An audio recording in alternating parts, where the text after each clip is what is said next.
ඔයා මිලදී ගත්ත රිවිල් එකේ අවුරුදු 5ක ආදායම් බලපත්‍රය නැද්ද?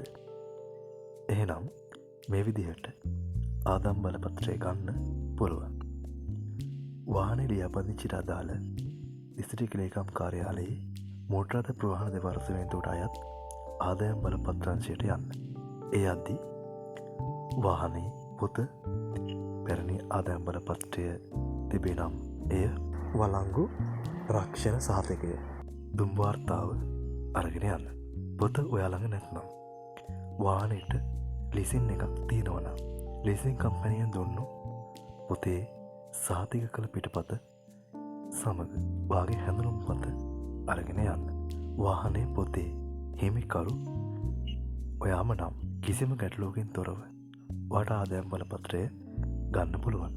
මතක ඇතුව වාගේ ජාතික හැඳුනුම්පතේ ඡායා පිටපතකුත් අරගෙන යන්න.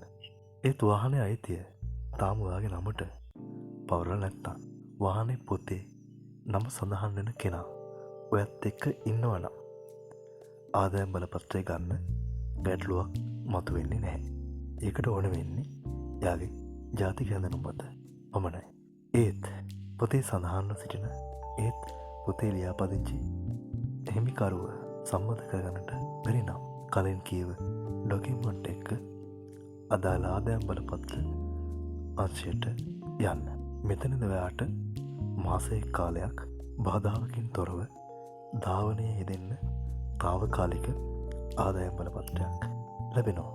මතක තියාගන්න මෙතනදී අවුරුදු 5ක කාලයට අදාළ ආදායම් බලපත්‍ර ගාස්තු සහ ඊට අදාළ අනෙකුත් ගෙවීම් ඔයාට කරන්න වෙනවා.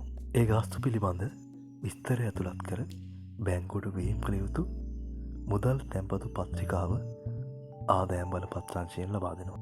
ඒ කාරණ අදාළ බැංකුවට ගෙවීම් කළ පසුව එම රිසිට් පත ආදායම් බලපත්‍රංශයට ලබා දෙන්න. ඔයාට ආදායම් බලපත්‍රයේ මුද්‍රිත පිටපත ගන්න වාහනේ හිමිකම වාගේ නමට හරව ගන්න වෙනවා. ඊට පස්සේ වාට ආදායම් බලපත්‍රය ගන්න බාධාවක් මතුවන්නේ නැහැ. මේ විදිහට පොතේ අයිතිය ඔයාගේ නමට පවරගන්නේ නැතුව මාසයක කාලයකට ආදායම් බලපත්‍රය ගන්න පුළුවන්.